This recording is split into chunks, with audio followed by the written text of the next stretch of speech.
Hi, this is Dr. James Vermillier, and I'm a licensed clinical psychologist at Cognitive Behavior Therapy Associates in Woburn, Massachusetts. I wanted to talk a little bit today about your relationship with yourself. On some of my previous blogs, we've talked about how people seem to have a tendency to ascribe negative characteristics to themselves much more frequently or much more quickly, let's say, than positive ones. So you could do many, many, many good things and still not necessarily feel in your heart of hearts in that belief that you are a good parent, for instance. You might focus more on the doubts and perhaps some incidents that you've had that point to times when you weren't being the parent that you would like to be, and you focus on those instead and feel, again, in that kind of belief that I'm not a good parent. Now this is, I think, an occupational hazard for parents because children don't come with user manuals.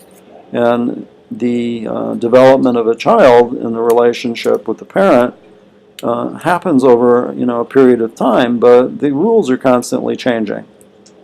So, despite the advice that we get from other people and from our own experience with our parents, we're trying to do something with our children that is very difficult. We're trying to teach them about a bunch of different things.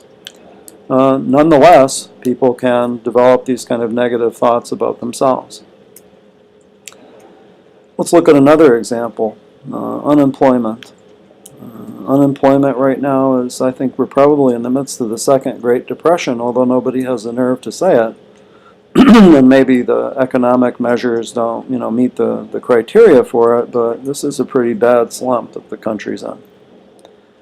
So I've seen a number of people that, lose their jobs because of the economic conditions in the country, and some of them, all of them are perfectly qualified. No reason why they shouldn't be hired. People might get laid off from the same department, for instance. One person can get a job within a week, and another person might be unemployed 2 years, and no real reason for that. So, finding a job can be somewhat of a random event. All you have to keep out trying. Eventually you hit the right job, something that fits for you that they're going to offer you. And some people that happens right away, and some people it takes a long time. Now, if it goes on for a protracted period of time, that the person goes out and interviews and gets themselves ready and goes, and they get rejected. They go home, they go search through all kinds of ads, they send out resumes, they finally get an interview, and they're rejected. Okay? I think it doesn't take too many iterations of the way I'm talking about this to understand that over the course of time, it's easy to feel demotivated and also to kind of feel that, gee, all my friends from the department have gotten employed. It's 2 years later, I'm ready to lose my house or my apartment, I'm out of savings, I'm thinking about going to live with friends or family if I'm lucky. What's wrong with me?